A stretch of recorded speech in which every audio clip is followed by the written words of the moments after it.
Welcome, welcome. I'm here joined with my good pal Crazy Joe for the Crazy Mad Show or the Crazy Mad Live. I don't know.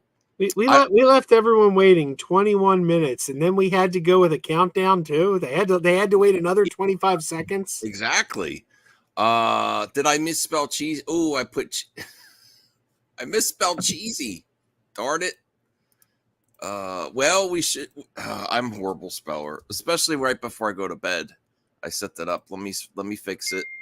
I want to point something Okay. very important that I found out today. You know, over the course of our time on YouTube, we've been forced to block some people. Some people come in, they say things that are inappropriate. We have to block them. But I just learned that blocked people can still send super chats. So if you hate us and we blocked you, you can pay us to tell us how much we suck. So get those super chats in. We're willing to hear how garbage we are for your cash. Wow, what a sales pitch. Okay, well, I would hope that we have people that hate watch that want to pay us money, but I don't know. I don't know, Joe. I don't know. What do we want to do with this show? I called you last night, but you were busy. I was kind of trying to see what you want to do with just a regular news show, or we could also have a debate, kind of like a small debate show, because we're on the different opinions on a lot of topics. Well, I want to open with something sad. And I'm sorry I have to open with this, but I just found out today, and oddly enough, I had already intended to talk about this. And while you and I were doing our intro, my good buddy Dan Benzing, who anyone who's been watching over the last couple of weeks, you've seen Dan from Dan Reviews It. He's been co-hosting with me several times recently. And Dan just sent me the news again. I'd already heard it. But Benji Gregory, actor Benji Gregory, best remembered as Brian Tanner from Alf, passed away on June 11th. It was just reported today, but he died about a month ago. Apparently, he fell asleep in his car and died of heat stroke. Oh, my goodness. Age 46. So if you grew up loving the TV show Alf, we lost Willie from Alf a couple of years back, and now we've lost another cast member from Alf. So all love to the family and friends of Benji Gregory. Sorry for your loss. The show brought many of us a lot of joy over the years. So be careful, stay cool as well for a lot of people out there. It is dangerous. You got make sure all your family's not out in the heat too long. Your animals, that actually even makes it even more tragic. His dog died in the car with him. Oh no! Really? Yeah. Apparently, he had a service animal. He was suffering from depression, and he fell asleep because of the heat. He was living in Arizona, and he hadn't slept well, and the heat just kind of made him drift off to sleep. And both he and the dog died in the car. Wow. Sorry. Moment of silence, I guess.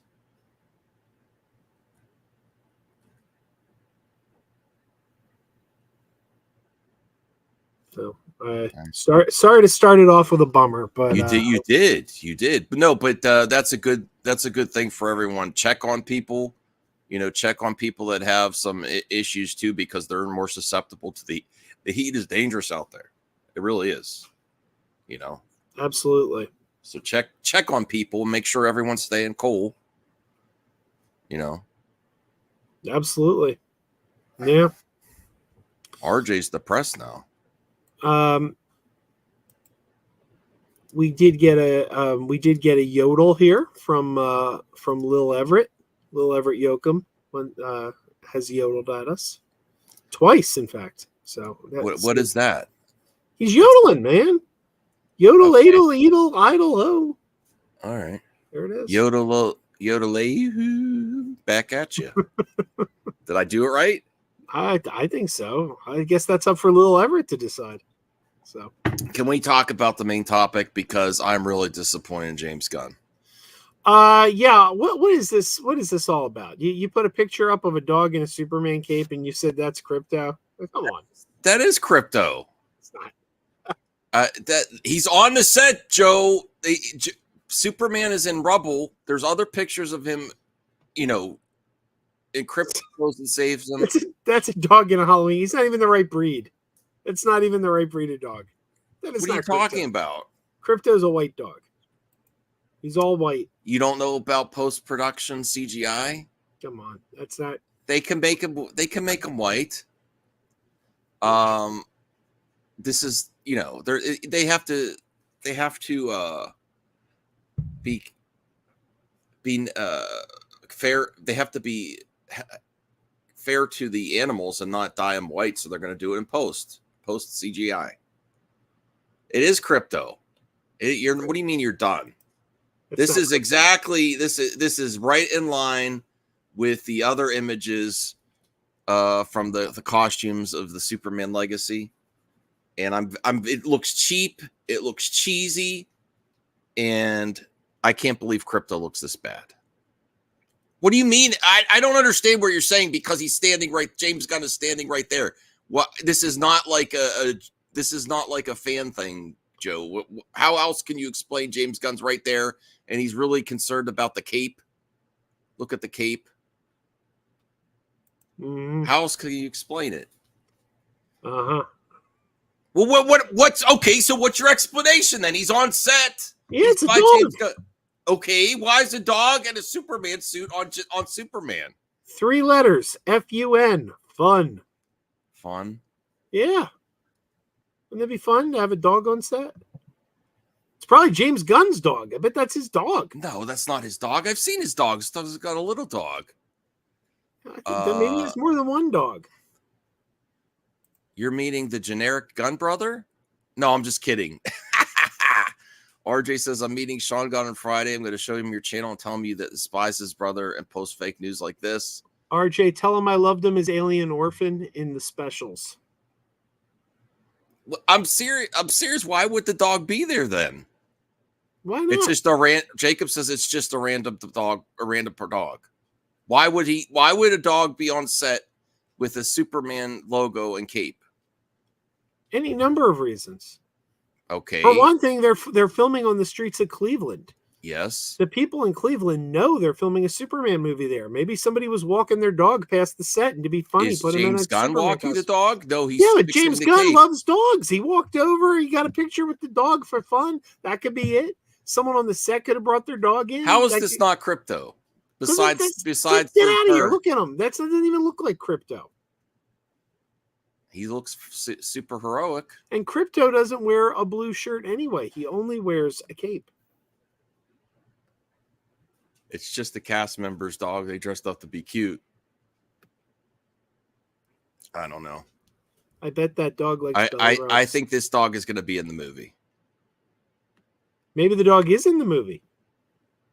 Well, maybe someone's walking their dog and they dress it like Superman, and Superman flies down and pets the dog and then flies off. To show he has heart, he comes down to pet the dogs.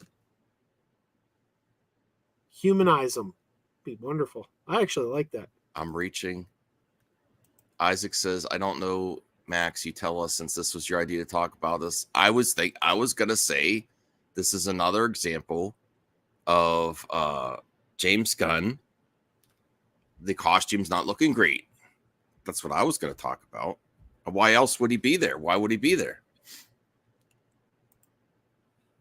I mean, how else was Krypto going to be there? Did you see the dog in Guardians of the Galaxy 3? It was just on set like that, right? Okay. Well, we could look at some other. I heard Cosmo was a bad dog. I heard that from Sean Gunn.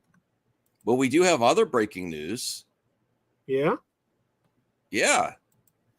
Did you know we had this? we had some breaking news this morning on Perp Stream. I'll tell you this in case you heard. Who's of it. that? I don't know this. This morning we were streaming with Little Movie Perp, and Christine, my wife, texted me in the morning. Yeah, in the morning. He was doing an AM stream. I get a text from my wife. Lin-Manuel Miranda is releasing a concept album, and it's going to be a musical of The Warriors. the classic Walter Hill film, The Warriors, one of my favorite movies of all time. There you go. You're going to get a Warriors musical from Lin-Manuel Miranda. How do you feel about that?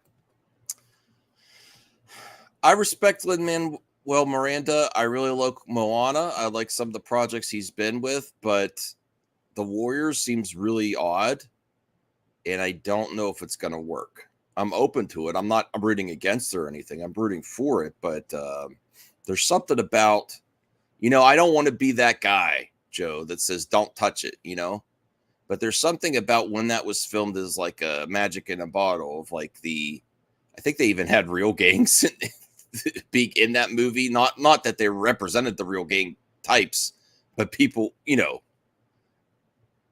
it was like in the 70s, right? So, a lot of style from there, a lot of people in that movie that I just don't think you can recapture, and I don't know if everything needs to be a musical either. I think like I don't know if that story and the fun of that movie is going to translate to musical. Do you know how I feel about it? I can assume you're excited. I don't think I've ever been this excited. You're excited? Feel these nipples. I will decline on feeling your nipples. I know, I trust your excitement. But okay. George is excited. He's in. Yeah. There you go. I look like I'm in a Kevin Smith movie. Okay. So that's cool, Joe. I'm open to it. Who's directing? Well, it's an album. It's going to be a concept album. It's just an album. Okay, but I have a feeling pass. I have a feeling that he's going to turn it, because what's he do? He writes Broadway musicals. He's written many Broadway musicals. I have a feeling that the next step is this comes to Broadway. I think it starts off as an album, and then it'll all right. So if it's actually a production or a movie or a Broadway show, then but if it's just an album, I'd let pass. But if it leads, I guess it is possible it leads to other stuff. Here's the breaking news, though. We even get images from Peacemaker season 2. Ooh, John Cena. You're looking forward to Peacemaker, right? You bet I am. Okay. My wife just checked on me. All right, so here's the images we get so far. Not a lot of. Someone says, bro lost weight. One of my favorite shows, by the way. I guess he did kind of slim down. Look at that. I wasn't thinking of that. Cena slimmed down. Yeah. Not that he was a big fatso to begin with. No. I'm looking forward to the show. I'm glad it's on track. I can't wait to see how because this is the show this is the one property that's gone through both versions of the DC. So I'm really interested to see how they address that and how it even relates to season 1. Right? Yeah. Yeah. I'm already telling. I know how it relates. I don't. I'm telling you, it's Flashpoint. Okay. It's Flashpoint. They're gonna mention that there was a time incursion and that blah blah blah. Only Waller's gonna know about it, I bet. Okay. Well, we'll see. He's he already looks different, but that just that it could. Is this the same Peacemaker? Is this the same Peacemaker though, Joe? If you already know how it's going to go, is this the same Peacemaker, or is this a different Earth Peacemaker? Oh no, it'll be the same Peacemaker, but the timeline's changed around him. It's like the season 3 of the Flash. After the Flashpoint, it wasn't a different Flash. It was still the Flash, but the world changed. All right. If we can meet Gina Carano, what would we ask her? I'd ask her, how are things in the unemployment line? You would not. You would not, Joe. I don't think you would actually say that to Gina. Would you seriously go up to her and say that? Maybe. What if there was a line of the usual suspects at the convention waiting to sign her, and then you go up to her and say that? She's like, do you know what that dude said? You would be hounded. Oh, I'm not afraid of those guys. Are you kidding? Like nerderotic. You think he come on, he's gonna take one look at me and back down. He's gonna be like, dude, this guy's like the size of two of me. Well, but then again, he does have a beard, so that kind of doubles his size. I don't know. Should we have he's mostly beard on this show? Should we have like one crazy mad debate on a topic, one topic that we might disagree with? I do know something that's kind of hot that you've been going and you've actually been criticizing. That's someone's in the chat right now. RJ. What about? It's about the Acolyte numbers. And I saw your video on it. That video really triggered the week. Okay, so can we? What you're saying? The Acolyte numbers are good. A lot of I'm not saying that. That came from a news article. Where? Which article? I read from the article in the video. If you watched the video, you saw I don't remember which article. I don't remember which article. Apparently, it came from an analytics company called Real Good, and they, and that's their business. They crunch numbers. That's what they do. All right, Real Good. I don't know. Just type in here. Hang on. It was. I'm having trouble finding it. It was the Acolyte second best or second most successful. I don't know. I'm doing a Google search for it. Now here's where I'm at, because you and RJ are completely different. Like, you're saying they're good, he's saying they're bad. I'm saying undetermined. I don't think they look horrible, but I don't think they look great either. I'm just not sure. But that's a Anthony says numbers don't lie and they spell disaster. I think numbers you could cherry pick and spin either direction. That's what I think, me personally. I'm going to go with experts. If the people whose job it is to crunch the numbers, like that's their business. And these guys are saying it is second only to Obi-Wan. Oh, that's the wrong thing. Sorry. I just put it up here. Is it this? Okay. Yeah. Exclusive data suggests the Acolyte is a Star Wars success story despite the backlash. Yes. We know we all know backlash. Can you do Control Plus, because I can't see it all? Control what? Control Plus to make the letters bigger. It didn't do anything. Oh, you're on a Mac. That's right. Sorry. All right. So this is Screen Rant. Yeah, it says exclusive third-party data reveals The Acolyte is a true success story for Star Wars after all. The streaming boom made it very difficult to fully understand how different TV shows are performing, especially when they're controversial. Acolyte has been subject of a review bombing campaign, meaning many traditional indicators are pretty much worthless. I'll script down a little here. Screen Rant has spoken exclusively to Real Good, a third-party analytics firm who examined viewing trends all across U.S. streaming platforms. Based on the monitoring of 20 million monthly viewing decisions, they've looked through their data to see how The Acolyte compares to other live-action Disney Plus Star Wars TV shows. The results are surprising and indicate The Acolyte may be a lot more popular than many believe. Look at this. We have a graph here. Look, the most popular one is Obi-Wan, which makes a lot of sense. That makes a lot of sense because Obi-Wan's a popular character from the original series. You know, the original. Let me bring this up because I have the article now and I can make it a little bigger. Okay. There you go. All right. So, where is this? Okay, Obi-Wan. How are but okay.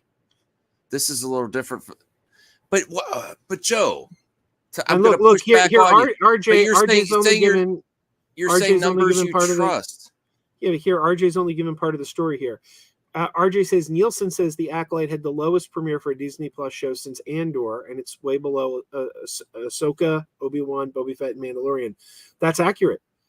The opening day numbers were much lower, but several articles have said that when they combined the numbers with later figures, they found that they went up much, much higher. People weren't watching it day one, but when they took the numbers cumulatively, it did really, really well. Okay, so what you're saying is this article and these graphs and these numbers have more details than the Nielsen.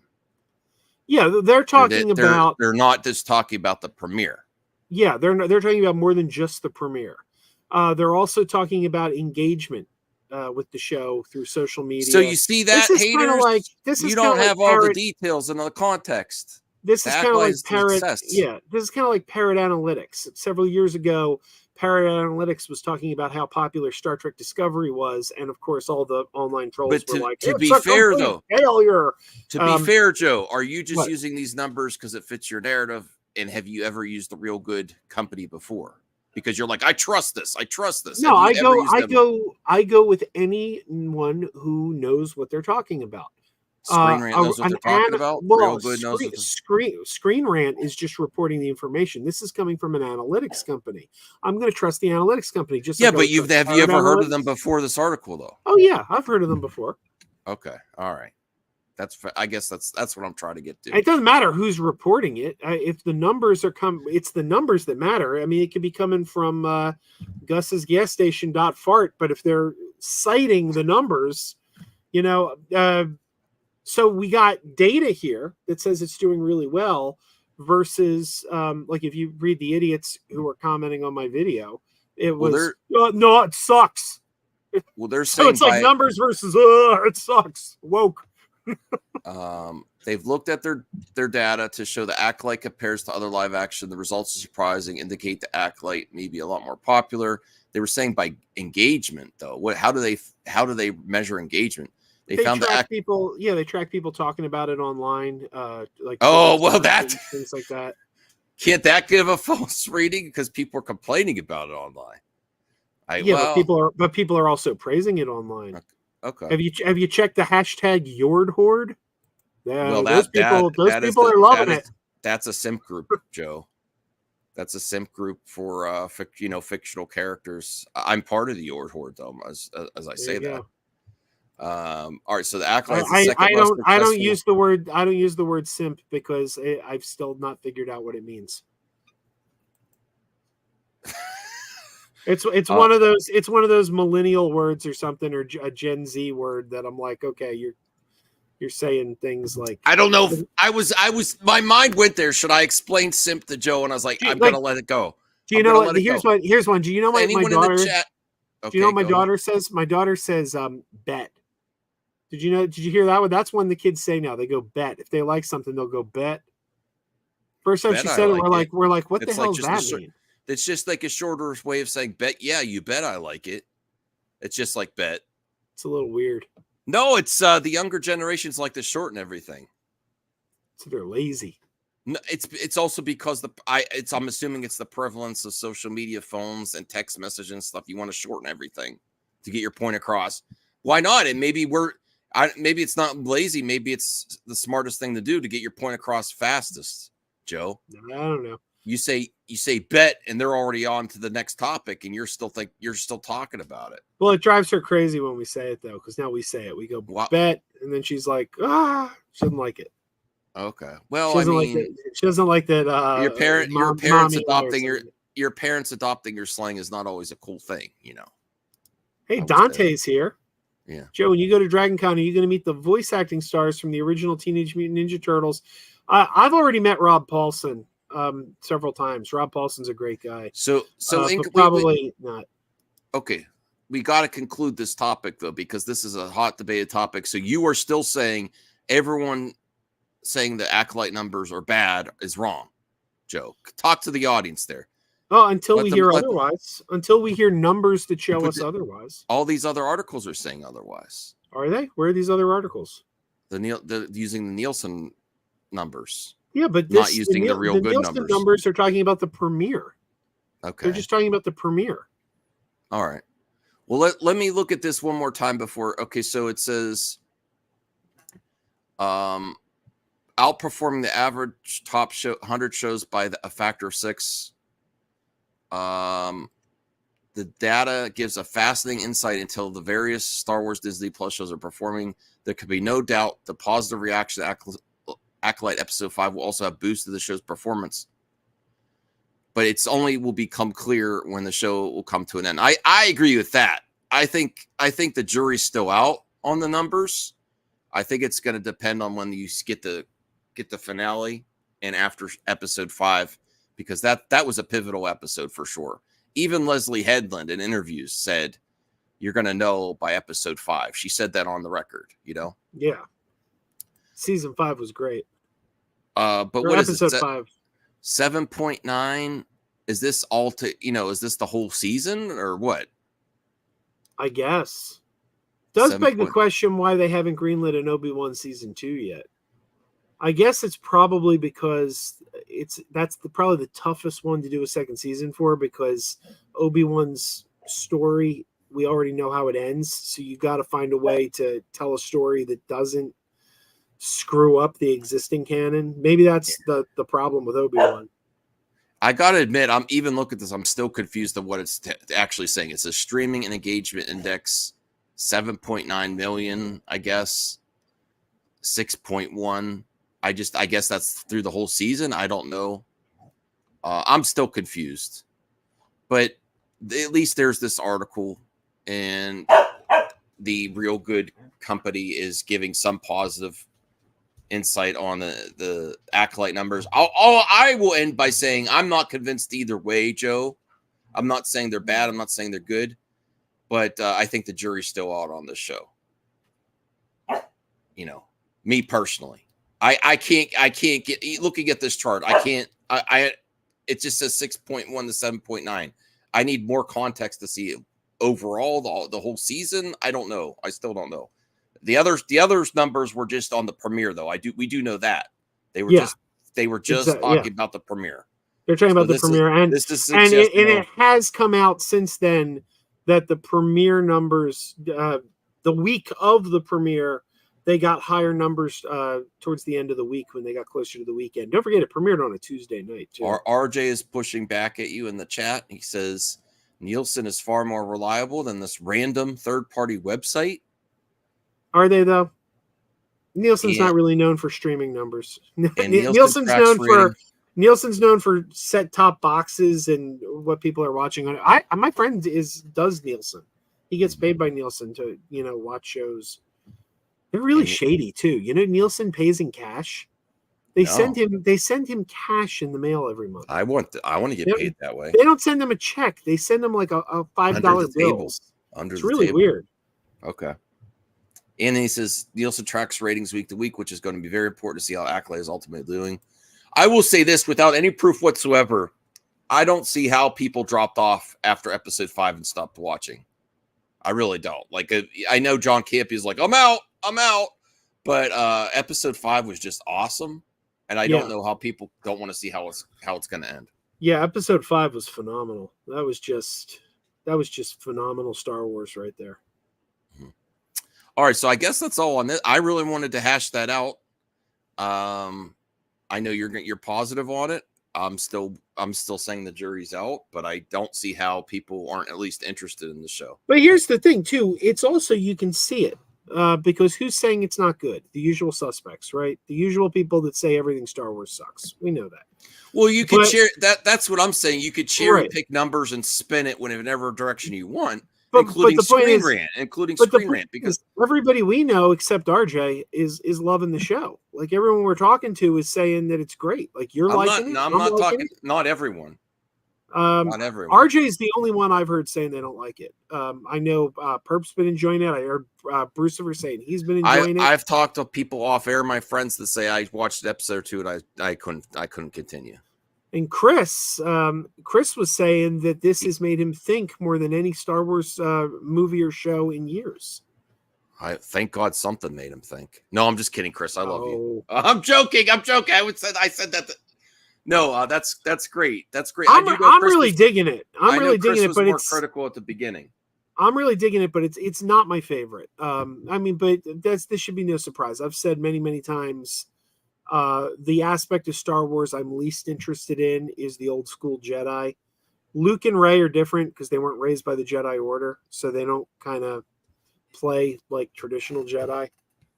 But I like the scoundrels. I like Han. I like Boba Fett. Those are my characters. Lando. Cool. I do too. There are some other topics. Do you have any other plans for this show? Or are we just flying by the seat of our pants? I don't know. I thought you had plans. You had a. I did. I was calling you last night and to try to figure out what we want to do. I mean, we have topics to talk about. You know, when you called me, I was watching X-Men 97 with my wife. I didn't intend to watch that because I wasn't a fan of the original show. And I watched 5 episodes of it. And I'm out. You're in. No, I'm out. No. I don't dig it at all. But she's enjoying it, so she's gonna like watch it on her own. I thought you would have been like, I thought that story was a setup to say, you know, I'm really enjoying it. No, it felt too much like the old show, and I didn't like the old show. Well, you're in a minority there. You feel that, Cal? Okay. Okay. Well, I do have this. I have this to bring up here that I think you were saying. Oh, there's another thing I wanted to talk to you about because it has been making the news, and I'll have to find an article on that first. But it's about Ray, the Ray movie. But first, Twisters. First reactions to Twisters are in. And I know you said you did not think this looked good. I think you said you didn't even like the first Twister. Yeah, movie. You couldn't pay me to sit through this. Why? Joe, I mean, this is where we're going to get a crazy mad debate. Why is it that you don't like disaster movies? No, because I hate the first one so much. I've sat through the first one about 3 times, and every time it was painful. And this looks like a cheap copy of the first one. It looks like the same story with the Dorothy thing and everything. Well, it had Helen Hunt, right? Yeah. And then it had Bill Paxton, or what was his name? Yes. Yeah, it had good people in it. What's his name? Philip Seymour Hoffman was in it. One of How could you not like Twisters or Twister? I just thought it was a painfully bad movie. Do you like other disaster movies from that era? Well, I mean, it came out the same summer as Independence Day. I love Independence Day. I watch that every single year without fail. Okay, so this is a movie that you will not support at the theater. No interest in it. No interest whatsoever. All right, but what about these first reactions? Praise Glenn Powell and Daisy Edgar Jones' charisma and large-scale special effects. I mean, special effects are a tool to tell a story. If you don't have a story I'm interested in, then this type of movie is like going to amusement park and riding a roller coaster to me. It's about the experience and the fun and the special effects and the thrills of it's very similar to the excitement that you get from like a slasher film of someone of the final girl just escaping disaster, you know? That's the kind of thrill I get when you escape a natural disaster like a tornado. Now there's 2 because of climate change, and I'm going to put the dog away because she's driving me insane. Hold on. Hi, everybody. Let's see if we can find something fun while the dog's being put away. You know, my computer's always giving me the... All right, here we go. This is fun. Oh, look! It's Michael Myers. Oh, my God, it's true! Evil cries tonight! Oh, I thought it was just a catchphrase, but he really's crying. Cheer up. There you go. Evil cries tonight. All right. What's everybody saying? King's Portal says Twisters, bitch. There you go. I'm back. Sorry. Hey, there you are. We were just watching Evil Cries tonight. All right. Well, what about these reactions here? They didn't think I'd write. This is Scott Davis. Didn't think I'd write this, but Twisters might be my favorite films of the summer and one of my favorites of 2024. Thrilling and exciting in all the best ways and tons of fun, as well as fab turns for Daisy Edgar Jones and Glenn Powell. It's going to blow the theatrical roof off. Is that convincing you at all? Nope. Twisters, this is David Ehrlich. Twisters is a very fun time at the movies. Glenn Powell is so charming, it should be illegal. TV on the radios, Tundi Adebimpe, is playing the Philip Seymour Hoffman part. Lee Isaac Chung keeps the spectacle grounded. Something for everyone. So people say it's like a surprise, fun time at the movies. This is like the summer popcorn flick, Joe. Or I've already had better ones. I've already had the Fall Guy. Could we try something interesting? What's that? It would take. I would need to. It would really depend on what you and the audience say here. But since we both have movie passes, I pick your movie to review and you pick mine. I don't know. Do I have to sit through Twisters? Yes. Then no, thank you. Oh, but that would be such a fun experience. Let's at least try one. What movie would you pick for me if I send you to Twisters? I would send you to Twisters because I want to get your review of it. I'd send you to I Saw the TV Glow. Is that the theater? It was. Oh, I could see that at home then. I just bought it. Yeah, that's by the way, that's my favorite movie of the year. I think that would be a fun experiment to collaborate on. We each pick our movies. I don't know. It's up to you. You have to let me know in the future. Here's the thing, though. Every August I take part in something called the Dog Days of Podcasting, where we have to do a podcast every day for the month of August. And a couple of years ago, my old podcast co-host and I, J2H of the J2H YouTube channel, we did a thing where he would pick a movie, I would pick a movie, he would pick a movie, and for 30 days, we reviewed movies together, and we alternated who picked the movie. And that was the last time I saw Twister, because he made me rewatch the original Twister. And I told him when he picked it, I said, I hate this movie. And he goes, well, it's my pick. And I had to watch Twister again. And guess what? It was still garbage. All right. But you'd also have to review it, and I'd have to review the movie you sent me to. I do really want him to sit through Twisters. He goes to the movie so much. Perp says send him to Long Legs. Yeah, I'll go see Long Legs. I don't want to see Long Legs. Oh, wait, is that Nicolas Cage? Yeah. Maybe. I don't know. I think that would be fun. I still don't worry, Perp.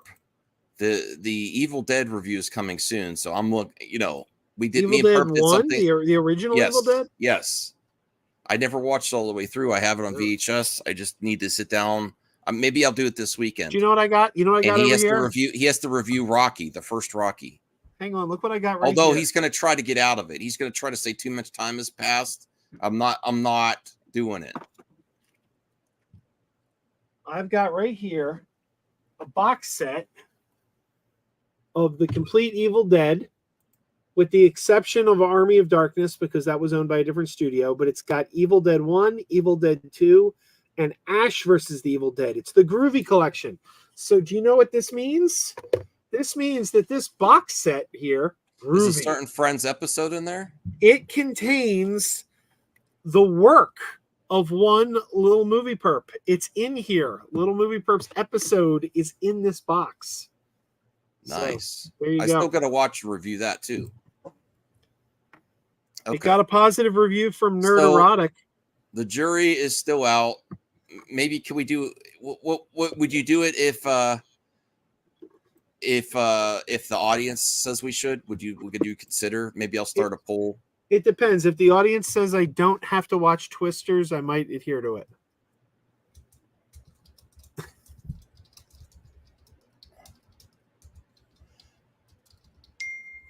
Okay, should Joe and Max do the Crazy Mad Review Challenge? At least once. I'm going to put the poll. I asked you to collaborate with me before about doing a review, or we didn't talk about it beforehand. And you're like, nah, I don't want to review movies. I don't like. Who did that? Perp? No, I did. I asked you. Me? Yeah. I forget Well, I what don't know. movie it was, and you're like, nah. I Oh, forget what. yeah. I think you wanted me to review something I wasn't interested in, though. Was it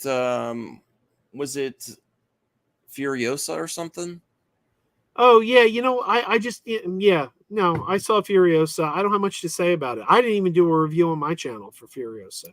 Yeah, but we could do it Because, together, like a pre-record 10-minute vid on it or something. yeah, okay. If you want to, maybe I'll do Well, now, that. But I don't have much to say about Furiosa. I just didn't like it.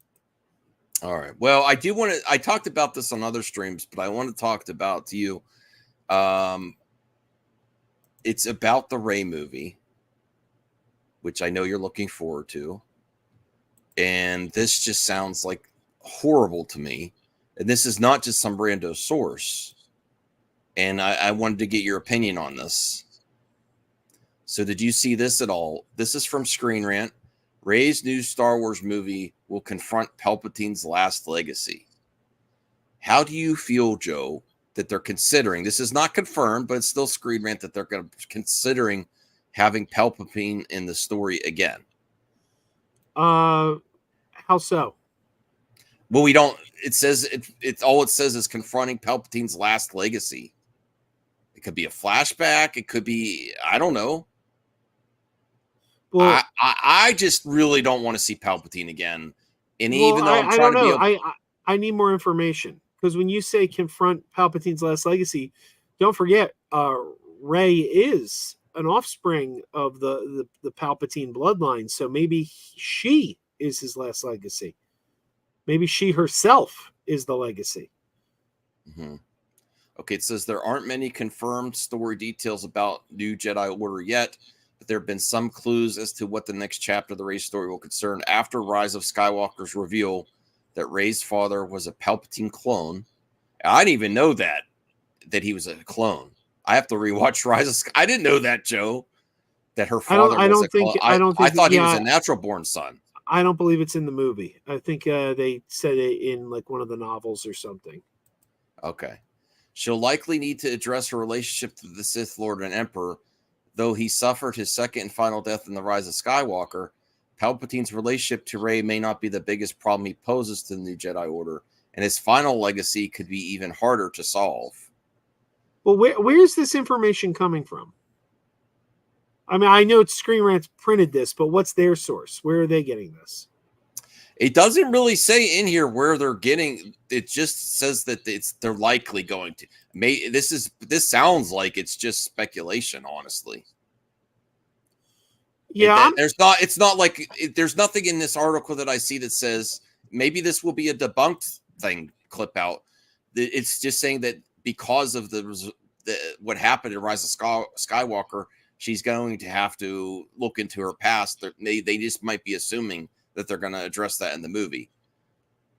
But it is a natural place to go with the story. It is a very natural place. We had 3 movies, the original trilogy, about like them trying to seduce Luke to the dark side. So here you literally have a character who is spawned by the dark side. And how much harder is it to overcome that when it's your bloodline? I don't know. It seems like a natural story point to examine. I don't know if that should be the main thrust of the story, and I don't know. We'll have to see how it plays out. Based on the propaganda Palpatine spread after Order 66, Rey could easily face quite a bit of opposition in her goal of restoring the Jedi Order. Even though Palpatine was been exposed as a Sith Lord, the Empire was largely seen as the atrocity it was. This is mainly just okay. So this has been going around a lot, but this mainly just seems like speculation article based on what happened with Rise. I do need to rewatch Rise of Skywalker. There's a lot I missed. It's my least favorite of the sequel trilogy. It's my least favorite too, but it's I keep saying it's the worst of the sequel trilogy, but it's still better than any of the prequels. And it's pretty entertaining. How dare you make me mad every time. That is like the worst statement ever, Joe. The prequels are amazing. They expand Star Wars. Shit, no. So many great characters, so many great battle sequences. Revenge of the Sith is like better than the whole sequel trilogy, just that one movie. I'm sorry. For me, it's just so good. When my daughter was only 5 years old, she made a turd the size of an iceberg that clogged the toilet. And I'm like, why are you sharing that about your kid, Joe? I'm like, that came out of you? You're only 5 years old. What the hell? If you compare it was that amazing. to the It was prequel amazing, trilogy, I'm leaving. but it was amazing, but it was still a piece of shit. I knew where you were going with that. No, Joe. The prequels are a lot. How can you like the Acolyte and not like the prequels? There's a lot pulling from the prequels and the Acolyte. Acolyte's better than the prequels, though. If the characters are more likable. The characters in the prequels are so bland. Okay. Well, regardless if this is true or not, this is speculation. Do you think they will? First, I want to hear from you, Joe. Do you think they will bring Palpatine into the Rey movie, at least in a flashback, or address the story? And do you want to see it? Me, it's a hard no and a hard no. I'm so sick of Palpatine. It's become more of a Palpatine saga than a Skywalker saga. Almost. Yeah, I don't want to see Palpatine himself, but Palpatine's legacy. I mean, I think that's a natural story point. I don't know. I have to see how it plays out. Yeah, I want to see new villains besides just Palpatine, and I don't want it to be the Palpatine saga. Yes, the George Randall was right. There is only one return, and it's of the Jedi, not the King. Okay, so everyone wants us to do the crazy mad review challenge, Joe. We'll have to talk about it off air. I'll have to try to convince him because he really doesn't want to do it. I'm not. Well, if it's something other than Twisters, maybe. That you can't. Maybe can we have the audience pick our reviews? As long as they don't pick Twisters. It's not going to hurt you that bad, Joe. I mean, I could see. Our time on this earth is short. I don't have time to sit through Twisters. Oh my goodness! All right, well, let's see what else is a. Ooh, that's not good. This isn't good for. I'll bring this up here. This is not good for Kevin Costner. Did it do so bad that it lost its theatrical release window for Horizon? Apparently it got pushed back. They're saying it got pushed back indefinitely. Look, my friend Heath over at Serial at Midnight loved Horizon Chapter 1. He's been raving about it for days on his Twitter account and on his channel. He went nuts for this movie. So I don't want to crap all over this because the one guy I know who went to see it, and I only know one guy who went to see it, loved it. But this was never a movie for me. I'm not really a Kevin Costner fan. I'm not really a Western fan. This was never something that was going to be in my wheelhouse. From what I hear, the Chapter 1 is coming to streaming next week because it bombed so bad that they're bringing it to streaming next week. And I guess they're hoping they get the numbers on streaming so that people have an interest in Chapter 2. I don't know. Okay. Yeah, that's very I would never want to hear that a movie is not getting the second part released, at least theatrical. And I know Kevin Costner put a lot of his own money in it. Let me see here. It says Kevin Costner's Horizon American Saga Chapter 2 is no longer coming to theaters in August after the first film failed to draw crowds. That's really sad for Kevin. I know he put a lot into it. He's not coming back to Yellowstone. I do want to see it, but I did not, Wait. Go back. What was that? What was that? No, go up a little further. Is that Jean-Claude Van Damme raising the roof there? Is he raising the roof? Best American martial arts movies. Looks like he's raising the roof. That's what the kids call it. They call that raising the roof. Oh, my God. We can also, I forgot, we also have mailbag. We could do some mailbag questions too, Joe. Right. Okay, earlier this month, the sequel's fate remains in limbo. The unfortunate news delivers a harsh blow to the adult-focused film market, particularly for audience demos in the 50-plus range. The 50-plus-year-olds did not show up to the theater for Horizon American Saga, everyone. It continues to screen in theaters, though a July 16th digital release date for the film is already on the horizon. Maybe I'll go watch this weekend, although it's going to be a long movie, I think. Yeah, I hear it's like 3 hours.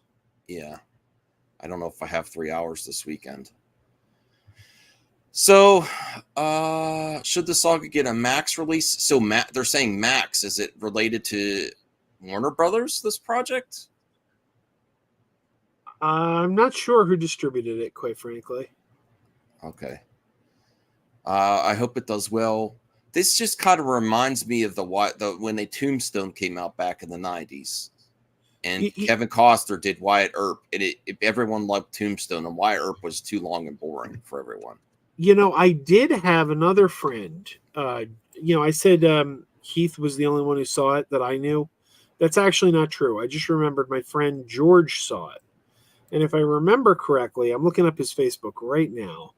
I believe he actually, and here's the interesting thing about George. George is a movie theater aficionado. He goes to the movie theater multiple times a week, and he travels. He gets in his car and he drives to check out new theaters. He loves, he'll drive 5, 6, 7 hours just to see a movie that's playing in his neighborhood just because he wants to see it in some theater he heard about or he read about online.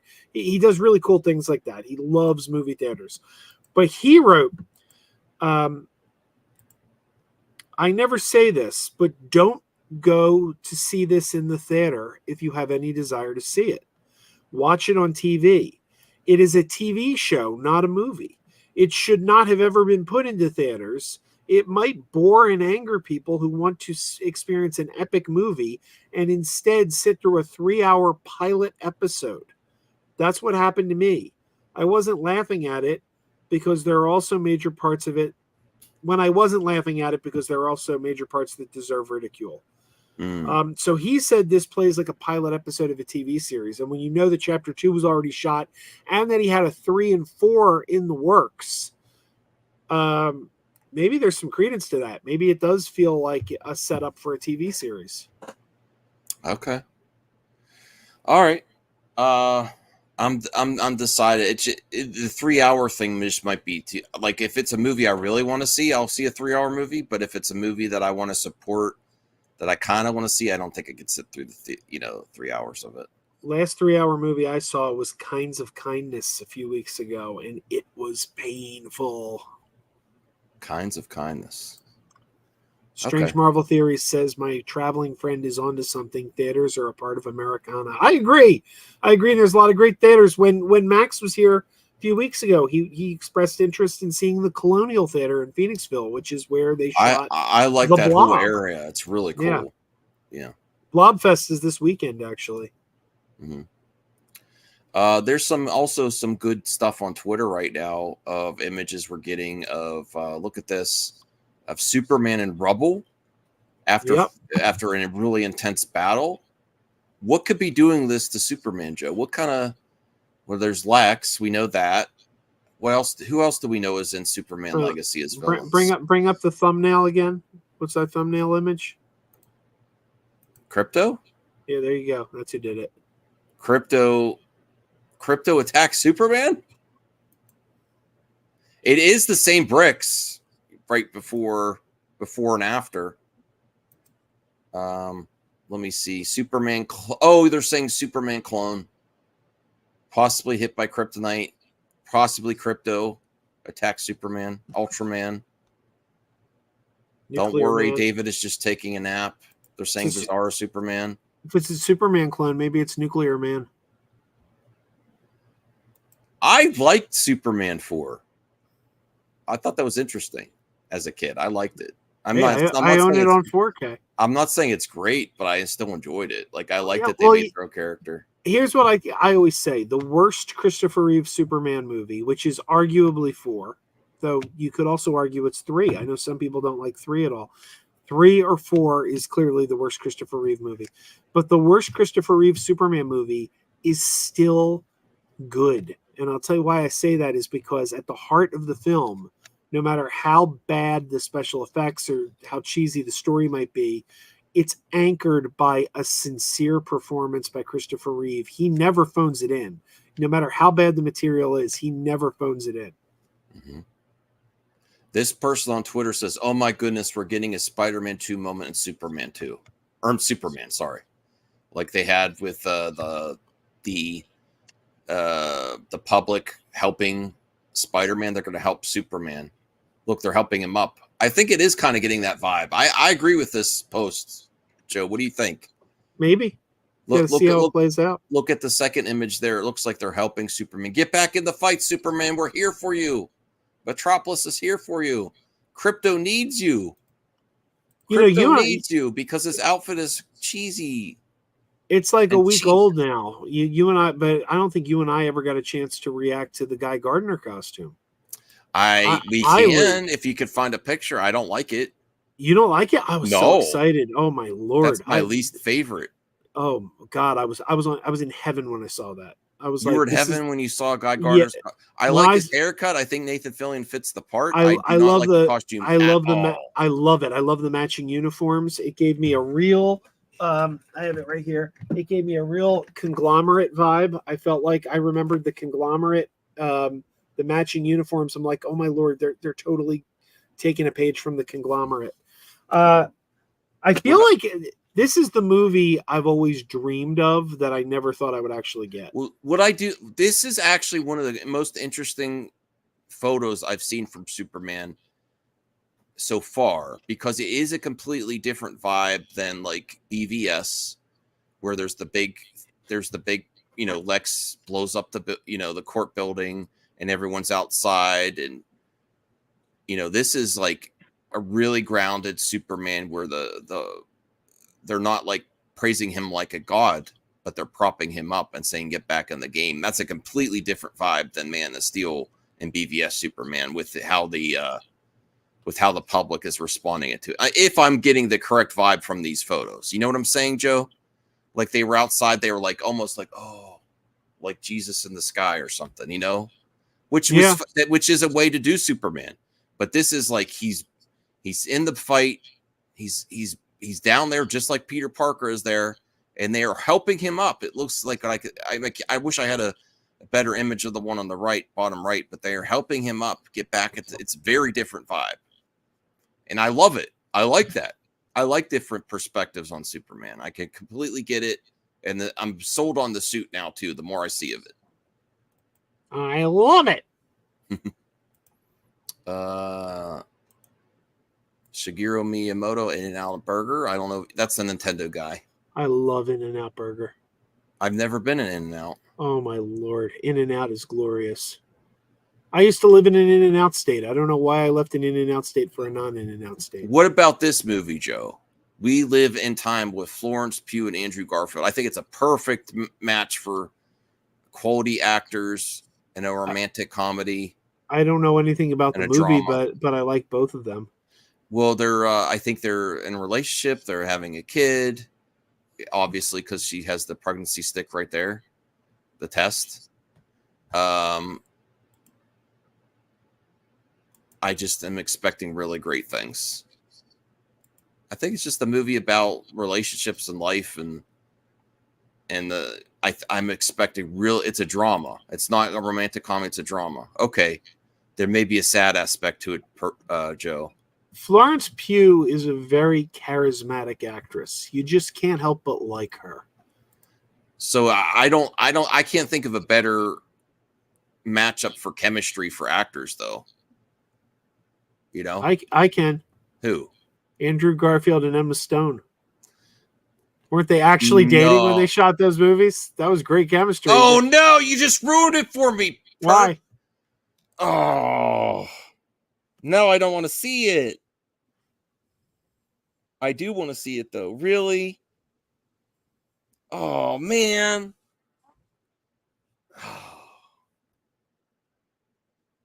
I didn't watch the trailer. I just saw images. I was completely off on. I was watching them be filming from the street, just like Superman Legacy for this. I'm like, oh, it's going to be like a Harry Met Sally and all this. I completely got the wrong vibe. it's gonna be that type of movie. Oh my god, this is gonna be horrible. And I do have to watch it because it looks like it's gonna be a good movie still. The trailer had one joke in the end. I completely read this wrong, Joe. Is that a surprise? Now, he says the trailer had one joke at the end. Do you know where my mind immediately went? What? To Man on the Moon with Jim Carrey I love as that Andy movie. Kaufman. But remember, like when he was putting together the show, the what do you call it? When he took the audience out to Milk and Cookies, the big, what's that place called? Not Radio City. It's Carnegie Hall. When he was putting together his Carnegie Hall show, he's like, oh, we'll have Santa Claus come out. And I'll say to Santa, what are you bringing me for Christmas? And he'll say, cancer. But when Perp said there's one joke, that immediately popped in my mind.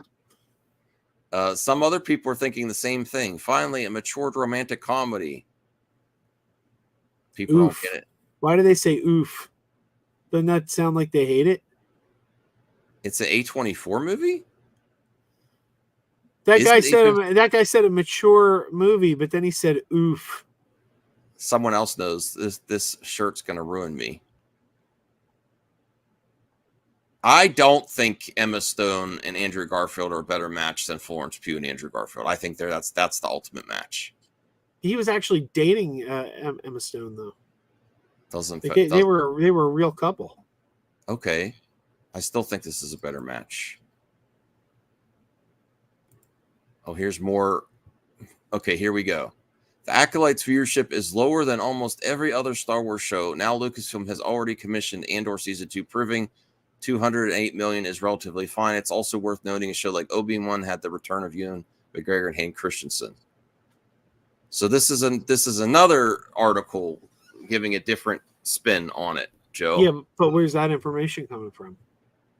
I don't know. I guess the Nielsen. I guess it's the same Nielsen numbers that you have an issue with. It's just the premiere. I'm guessing.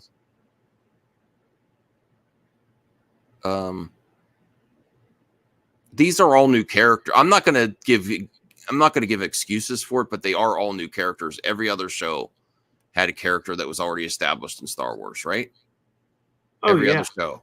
Absolutely. So. Except the Mandalorian. Mandalorian didn't, but that also was the first. I completely agree with this Twitter user. James Gunn has officially ruined Superman. Like, come on, what kind of Superman gets stuck in the ground? # not my Superman. How is Superman going to get stuck in the ground, Joe? How do we know he's stuck? He looks stuck. I don't know. He looks pretty comfortable to me. That's awful. That's awful, Perp. Why are you Dakota Johnson? Why are you putting Dakota Johnson? Do you agree with Perp here? Andrew Garfield, Dakota Johnson, Tom Holland? And it would be awful. I mean, Tom Holland, I like in certain roles. That's it.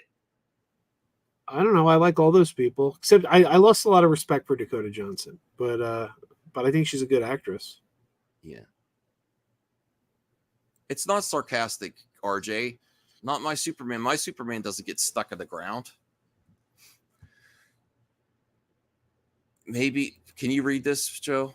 This is Perp, not me. He's taking a super shit. That's I hope that means it flies out of his butt. Here's another image. This is Krypto. Look, everyone's excited to see Krypto. And look at the dude behind him wearing a Superman shirt. Does that mean that's Steel? Yes, I think Steel is on the set. Good catch, Joe. I almost missed it. Steel is right there. And there he is stuck in the ground. And there's James Gunn. Okay. This is some great images of Superman with an umbrella. Does Superman need an umbrella? I hope he sings Singing in the Rain while he's... I am amazed at how well the cape looks, like in action. It's just flowing and Look at that. He's just walking and it's flowing. I'm excited we got the yellow symbol back on the back of the cape. I think the cape looks great. I think that's all I had here. Oh, wait a second. Do you want to watch? Oh, do you want to watch the Deadpool interview? You don't like Deadpool? You don't like Deadpool? I can't remember. Yeah, I don't. I mean, Deadpool's fine. Let's see. Mr. Poole, I mean, thank you so much for joining us on comicbook.com. Let's start with, I guess, how would you describe Deadpool 2 in one sentence? Cattywampus. Bump. Cattywampus, Joe. Are you getting your Deadpool? I don't have my Deadpool. Who here has their Deadpool Wolverine tickets? I got my tickets. I didn't get mine yet. I have a babysitter coming. Is your wife going to go see it too? Oh yeah, we're going opening night. Well, sort of opening night. We're going on the Friday. I know it technically opens on the Thursday, but we're going on the Friday. Mm-hmm. Perp says he hopes Superman walks around with an umbrella. We'll take James Gunn genius one for that. That's a genius level thing to have him have an umbrella. Okay. Well, cattywampus is how he describes it in one sentence. Puzzle. Argle bargle. Not really a sentence. Deadpool 2 is like the Canadian version of Couples Retreat with slightly less small and Ackerman. More like Sugar Ray's Every Morning. Wait, this is Deadpool 2? What the heck? Yeah, Deadpool 2. Oh, he's reposting in old interviews. Forget that. I'm sorry, everyone. I was going to do that, but you don't care about Twisters, even though, but Tom Cruise does. Yeah, well, that might move the needle. He did say Flash was like the best thing he ever saw. Why is a sunset beautiful, but the nighttime is terrifying? If you were to buy used stereo equipment from a cannibal, would it cost an arm and a leg? Do you like the deep? I gave up on this show. He's funny, though. Why do they say hit the sack? When I hit the sack, I don't go to sleep. I double over in pain and can't breathe for like 45 seconds. That's true. That's true. Don't hit the sack. That hurts. Okay. Let me see. Oh, Beverly Hills Cop was the most watched show on Netflix during the week of July 1st through 7, hitting 41 million views in its first 5 days of streaming. And this guy on Twitter says, imagine how much this could have made theatrically. Yeah. If it was theatrical, would you have seen it already? Probably not. Probably not. You're not a fan of Beverly Hills Cop? You know, I don't think I'm really into buddy cop films because I never liked the Rush Hour movies. Joe, buddy cop films are some of the best genre of movies for the summer. I mean, never really loved the Lethal Weapon movies. People would love to see us be in a buddy cop film. Yeah, I don't know. Best buddy cop film is Alien Nation. Alien Nation? Yeah, Mandy Patinkin, James Caan. Well, this gets me excited. I still haven't seen I haven't seen Axel F. I still haven't watched part 3. Ronald Reynolds, when asked if there's sexual chemistry between Deadpool and Wolverine, I can't speak for Wolverine, but I feel like Deadpool has sexual tension with everything and everyone. He's attracted to everything. That's coming up quick. I think that's all. I think that's all that's on my Twitter feed today. That's about it. Oh, here's some Hot Toys. That's a Deadpool hot toy and a Wolverine one. Yep. I guess we'll get to the mailbag then. Unless, did you have anything else you wanted to cover tonight? I don't think so. Okay, I don't know how long you want to stream either. It's up to you. I am starting to get a little tired. I can do a little mailbag, but I can't be on for too much longer. I'm starting to run out of steam here, as they say. Okay. Hey, you know what? Let me tell you something. I watched the show in its original run, but not religiously. I didn't watch every episode, and to this day, I still haven't seen every episode. But I used to like a little bit of a minor fan. Casual fan of Stargate Atlantis. I watched the whole series. Yeah, the show that introduced the world to Jason Momoa as Ronan Dex. But I haven't seen every episode. I was a casual fan. Christine and I have been rewatching it on Disney Plus, and it's a damn good show.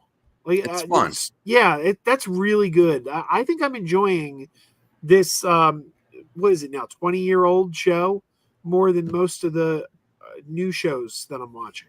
Like, she'll ask me like, "Yo, do you want to watch the new episode of?" Or we haven't watched season 2 of Reacher yet. She'll be like, "You want to watch season 2 of Reacher? Do you want to watch Invincible?" I'm like, I'd rather just watch another Stargate Atlantis. Show's great. I haven't rewatched it since it aired. I watched it then. I haven't like done the watching it now in retrospect. Well, it's up on Disney Plus. You can catch it on Disney Plus. So wow, it's on Disney Plus. Why is it on Disney Plus? Well, I think it was on Hulu, so it got pulled over when they did the. And I'll tell you something else that just dropped on Disney Plus that I haven't watched yet. I've been waiting for season 3 of The Toys That Built America, and season 3 of The Toys That Built America finally just dropped on Disney Plus. So if that's the kind of thing you're into, season 3 of that just dropped.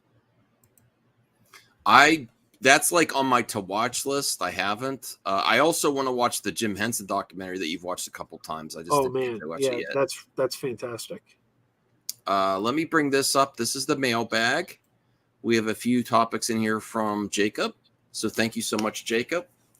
Thoughts on Francine Maisler says Lady Gaga's performance in Joker 2 is going to blow your mind.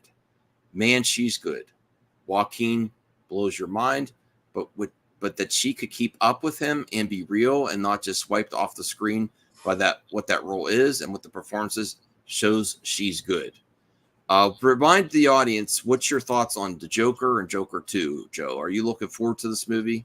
I can't wait. I'm really excited about this one. This is one I didn't want to see. I had no interest in a Joker 2 until we found out it was a musical.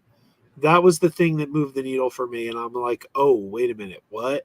Okay, this is going to be Are you a Lady Gaga musical fan? Did you watch? I'm not really. No, I've never seen a movie with Lady Gaga. I think I've heard her songs. Obviously, you know, she's not my genre, but you know, she's one of those artists that Did you see The Star Is Born with Bradley Cooper? No. Would you watch it? Maybe. The only thing I've seen good. The only thing I've seen with Lady Gaga in it was that horrible Thanksgiving special she did with the Muppets about 15 years ago. The Lady Gaga and the Muppets holiday special. That thing was a piece of garbage. But I think that's the only thing I've really seen with Lady Gaga. I know her music, though, because she's what I call a supermarket artist. You know what I mean by a supermarket artist? You hear them in the supermarket? Yeah. It's like, even if it's not your genre of music and you don't listen to it, you'll hear it when you're grocery shopping because they're going to play it in there. Well, I'm a huge Gaga fan, more so based on when she transitioned to doing movies and music. And Sam Elliott called. I would really encourage everyone to watch A Star Is Born. It's one of my favorite musicals all time. It's a hard watch too because it's very emotional. But I would love to get your thoughts on that before Joker 2, Joe. Can you do that before Joker 2? Maybe. I'll have to ask Christine. I think she wanted to watch that. So if she it's does, really I'll good. watch it with her. Yeah. I want to answer Sean Hickman real quick. Did I ever watch the Alien Nation TV show? Hell yeah. I was a huge fan of that show. I own the DVD set. I've seen all the TV movies too. The TV show was better than the movie. And rest in peace, Gary Graham. We lost him maybe about 6 months ago. All right. So I'm cannot wait for this movie. I can't believe it's still coming out this year. Jacob also asks about Joseph Quinn talks about Stranger Things 5. I'm excited to see what they do. I think it's going to be amazing. I've heard some ideas with the 5th season. I think it's going to surpass all of our expectations. I'm disappointed with the fan community as a whole, how they've given up on Stranger Things. It's not like they're phoning it in and cashing out and selling out and just doing season after season. They wait a long time between seasons because they want to get it right, and they're actually ending an extremely popular show. The easy thing to do would be to bank on the success and just make a season after season. What's your thoughts on Stranger Things series, Joe? Have you watched it? Are you interested? Or if you're still interested? Oh yeah, definitely. I'm a big fan. I love Stranger Things. But lots of people have tapped out. They're like, no. I'm like, but they're not. Really? They're not doing too many seasons. They're just doing what they need to do to tell the story. They're going to finish it. I haven't heard of people tapping out. Like Yeah, I know season 4 was possibly their most popular season. Like people went nuts over season 4. 3 lost me a little bit. It's not like I wasn't going to keep watching, but it was a little bit not my favorite. And then they brought me right back with 4. See, I think season 3 might be my favorite because it was set in the mall. It had the ice cream shop. It brought in Maya Hawke. She was a great addition to the cast. I love season 3. Season 4 was good, but I love season 4. And God, you can't stress how culturally significant season 4 was. But the Duffer Brothers as well, Joe, they had that they could have just cashed out and like milked it to death, this franchise, because it was that popular. I don't think you could do that with a streaming show, though. I don't think you could do that with a streaming show, especially with the long gaps and the kids getting older. You need to keep spin-off shows and stuff. They could have done like The Walking Dead. They could have had some. It was that popular. They could have had that many. It was a phenomenon when it first came out. But when you say people are tapping out, season 4 was so huge. Like the Eddie Munson was everywhere. People loved Eddie Munson. That song, the Running Up the Hill, a song from like 35 years ago, suddenly was like topping the charts again. Like that was. Now I do think season 4 had a problem in that the episodes were a bit too long. Like it was the kind of like I would be sitting there and looking at my watch like, okay, wrap this up. Like I always say, a show should not be any longer than it needs to be, and it shouldn't be any shorter than it needs to be. It should be just the right amount of time. And I think a lot of the season 4 episodes went on too long, but it was still good. Okay. All right, let me see what else is here. Thoughts on Sylvester Stallone says Rocky was a box office and cultural success because at the time cinema was anti-everything. There was no one to root for. He was saying the environment of when Rocky was released, there wasn't a lot of like, I guess at that time there was a lot of anti-war movies and everything, and a lot of peace stuff.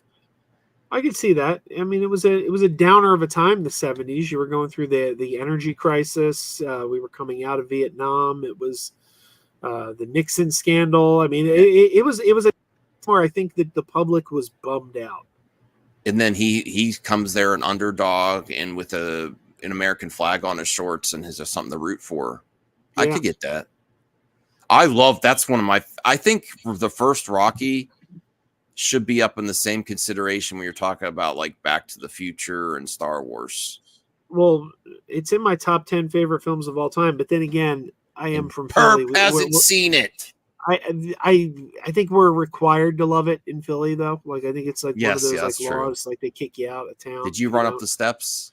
Many times, many times. I saw the statue back when it was at the top of the steps. It's now at the bottom of the steps, but back when it was at the top of the steps in 1982, when the movie Rocky III first came out, like it had just gotten there and we went and saw it. Mm-hmm. Okay. Rocky is the best boxing movie. There's some good boxing movies, but it's just so good. It's worth mentioning, since we're talking Rocky, that in just a couple weeks, maybe next week, I don't know, I'd have to check the date, all 6 Rocky movies are hitting 4K for the first time. Now, I say all 6 for the first time. Warner Brothers put out the first 4 in 4K about a year ago. They called it like the Knockout Collection. But now they're doing it again, and 5 and 6 have joined the box set. So you can now get all 6 of them. Yeah. Okay. No, that's good. But I have my VHS. I even have Rocky 5 on VHS, which is rare. That was only released in Korea. That is not correct. Rocky 5? The Rocky Balboa. Oh, okay. You said Rocky 5. Rocky 4 was the one with it goes to Rocky 5 is Rocky Balboa, right? No, that's Rocky 6. Oh, I missed one. Okay. Rocky 5's the one with Tommy Gunn. Oh, okay. Yeah. No. Rocky 6 then is rare. I was thinking that Rocky 4 was Tommy Gunn, and then Rocky 5 was Balboa, but they actually made 5 before Balboa. Okay. And then the Apollo or the Creed franchise. Yeah. Okay. But I love that movie. I rewatched it a few times recently. It really holds up. Okay, so here we go. I actually made a video on this. I completely disagree with this. Max, thoughts on Emma Roberts blames internet culture for the failure of Madam Web. If it wasn't for internet culture and everything being made into a joke, I think the reception would have been different, and that's what bums me out about a lot of stuff. Even stuff that I've done is people make such a joke out of it, everything now. And she is actually saying that contributed to the failure of Madam Web. And I completely disagree, but I know you're going to have a strong opinion on this. I agree with her 110%. I think that is completely accurate. I've said it before. The content of the film, love it or hate it, was irrelevant at the time of its release because the internet decided they hated that movie long before anyone ever saw it. And we saw it on these streams. We had people on these streams where you mentioned Madam Web. People were like, that's going to be dog shit. And it's like, we haven't seen it yet. So the audience went into that movie primed to hate it. Now you can say, but it wasn't good. Okay, thought it wasn't good. That's fair. But people decided that before it came out. I think if the box office was better than it would have been without internet culture, and the lulls got people to watch it, just like it did Morbius.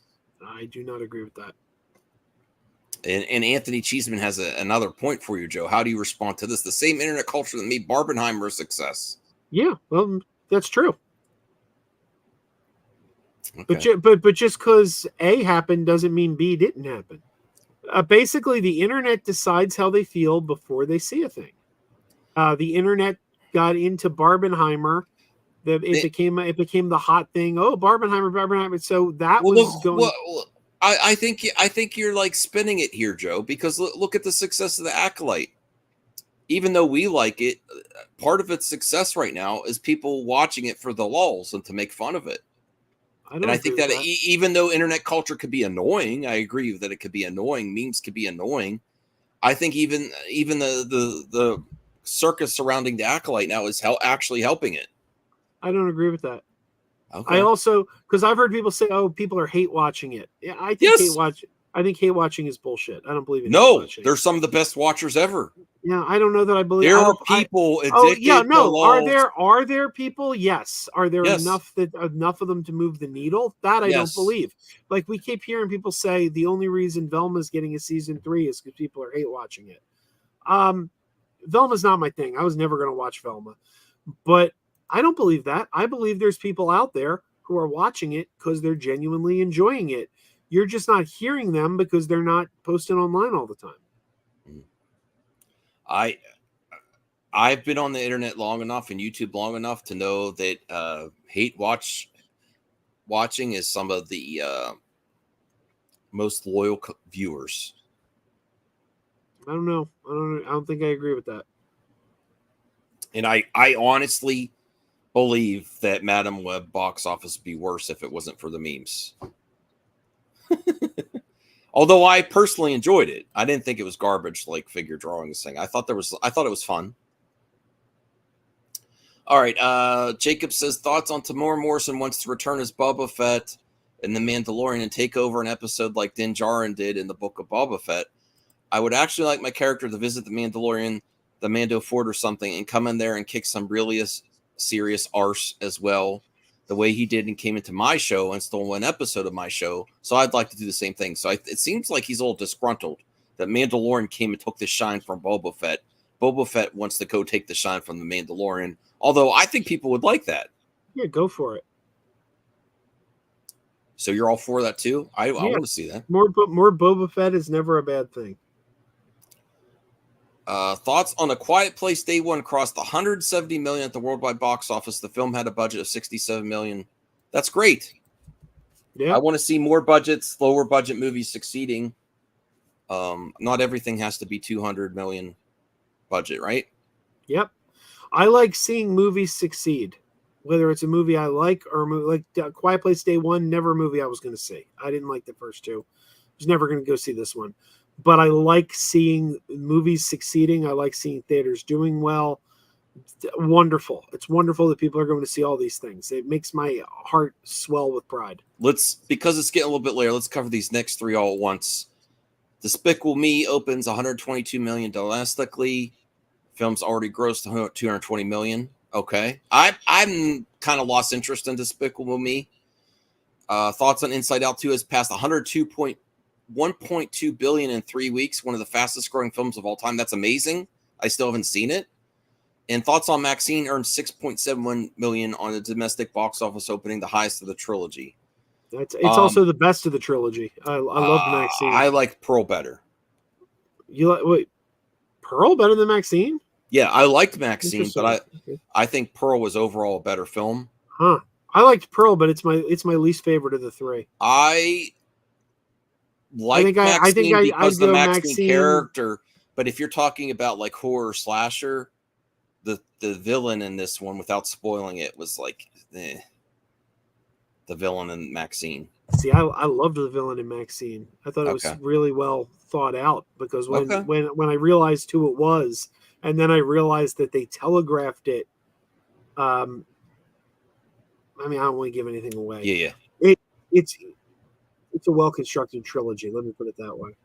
I was expecting a little bit bigger box office for the opening, even though it's the biggest of the trilogy. Jeffrey says Pearl X Maxine is his rating. I'd go the exact opposite way. Maxine X then Pearl.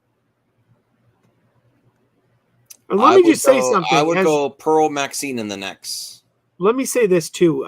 Maxine really does an amazingly wonderful job of conveying the 80s setting. I mean, sometimes when you're setting a movie in another time period, you do it more successfully than others.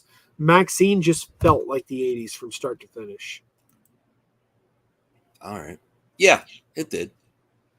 Thoughts on Arrow showrunner Mark Guggenheim says CW wouldn't have shut down if Arrow would have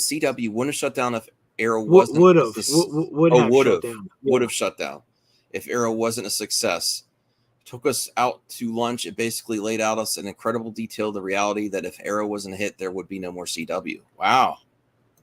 Arrow saved CW. It's a little bit of pressure.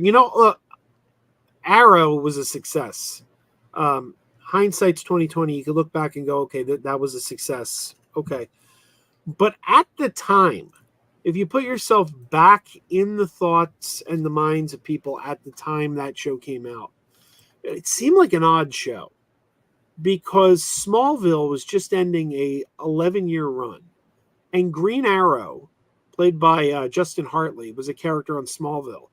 And it just seemed like if you wanted to do a show about Green Arrow, it would have been more logical to do a spin-off with Justin Hartley reprising his Smallville character, because he's already. I wanted that at first, but then I'm happy because. Well, yeah, well, like I said, hindsight's 2020. We can see how this panned out, and it certainly panned out well. But putting myself in the minds of a studio exec, I'm surprised that's not the direction they were going for at that time. Mm-hmm. Figure Drawing wants me to scold you for disliking anime. Yeah, I don't like it. I want to give everything a shot. That's why I'm getting into horror movies. I was never a horror movie fan. My wife loves them. My friends love them. So I'm giving horror a shot. It's a whole genre of movie.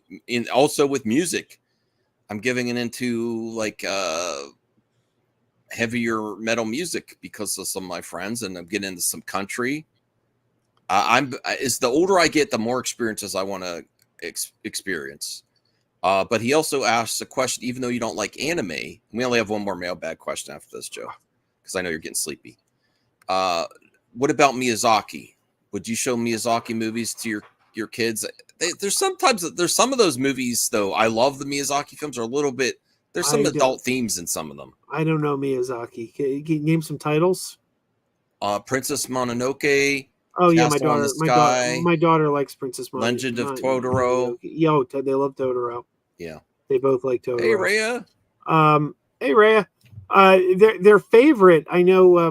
My daughters, they do like a little bit of anime. I know one of their favorites is, though I think they outgrew this, but when they were younger, they loved a show on Netflix, I think, called Glitter Force, or Glitter Girls, or Glitter Force, or something. That was one they liked. Oh, because you like cats, Kiki's Delivery Service would be a good one. I don't know if you've seen that. I haven't. That's a good one. Okay, so one more question here. Thoughts on Denis Villeneuve on making of Blade Runner 2049? I can count on my fingers the amount of times we put a green screen on set. Most of the movie was done on camera. Me and Roger Deakins worked very hard to do it that way. My actors were not walking on green screens all day long. CGI is a strong tool for backgrounds and extensions, but what is around the actors needs to be as real as possible. I respect that. When I watch a movie, it's mostly CGI. I'm disengaged, and I think that's a lot of the audience as well. You know, and I know everyone says the prequels were all CGI, but they actually had a lot of miniature models there too. There were some scenes that they filmed that were stilted acting because in front of the green screens, but there was a lot there too. I appreciate when miniatures and practical are used as much as possible. And I agree when it's all like, there was a movie that was filmed back to the Sky Captain, The World of Tomorrow with like Jude Law. And that was like all CG sets. And I couldn't. I got to rewatch that because I remember I saw it in the theater and I didn't care for it. But then I was hearing people talk about it and everyone was saying, oh, it's so ahead of its time and it was really creative. And I'm thinking, oh, maybe I got to give that another shot. But that was one of my that was one of the things that I had a hard time getting into it. It's like, no, I really felt that every set was CG, you know? Oh, we're getting to that time. We should end it. It's an hour, 30 minutes. Tell us your thoughts on the Crazy Mad show, Crazy Mad Live. And whether you like it or not, Joe, people want us to do the Crazy Mad review challenge. All right. But I won't watch Twisters. But you can't. If I'm going to watch any movie that I don't want to watch, you got to be open to watch the Twisters. How about I pay and buy a ticket to see Twisters, and then I go next door and watch something else? No, you have to review it. You could fake it. You could like, oh, Twisters, I was right, everyone. What if I give a whole review? What if I come in here and give you a whole review, and we do like a 5-minute review, and I just go on and on and on, and then at the end I say, I didn't watch that. Yeah, you make everyone upset. Yeah, the older I get, the more I want to experience more things. Like instead of like just complaining about things I don't like, I want to experience more genres in movies, video games, and music. Hey, I'm going to complain about something I do like. I'm going to take something I love and complain about it for a second. Because one of my favorite movies last year was Godzilla -1. Me too. I loved it. And I've been waiting anxiously for them to announce a 4K or Blu-ray release here in the United States. And it just got announced the other day. They announced it. It's coming. We're getting an American release of Godzilla -1 here in the U.S. And I'm pissed off and I refuse to buy it. Why? Because when the specs came out, there's no English language dub. You only get the Japanese language. It's subtitled, but we know for a fact that an English language dub exists because it's streaming on Netflix with an English language dub. So I'm like, why would they do that? You have an English, you literally have. Are they doing that to double dip later? I don't know. But I'm like, you know what? It doesn't matter. Options should be Blu-ray and 4K should be standard audio options. Yeah, I'm like, if you've got the English language dub, it exists, and you're not going to offer it to me, screw you. I will get a bootleg. I will find someone who's selling a bootleg that has it. Listen, I know this is the whole the debate people have the debate sub versus dub, subtitles versus dub, dub. I like options. Why can't we have both? And I agree. That's that's a letdown, Joe. I agree with that. Yeah, I mean, like, I saw the movie twice in the theater. It was subtitled in the theater. That's great. But you know what? In a theater, they have your undivided attention. You're sitting there. There's nothing going on. You're paying attention. When you're home and the kids are running in and out of the room and a cat's jumping on you and all kinds of crazy shit's happening around you, you can't pay the same kind of attention in a theater. I want a dub at home because my eyes cannot be glued to the screen reading. Can't be. Too much Or at least going the on at home. option. Sometimes Yeah. you might want to watch dub. Oh, yeah. Sometimes you might want to watch sub. Yeah. And that makes the give disc me more both. valuable too. Yeah, give me both choices. I agree. All right. Well, thank you for watching Crazy Mad Live. I think that's all we got. That's all we have in the tank for tonight. We might be back eventually. We'll see. Tell me when you're ready, and I'll end the show when you're ready. You got to tell me. You got to give me the word. Ready. You want me to end it? End it. All right, here we go. Here we go. You ready? You ready? I think. Good night and good luck, everyone.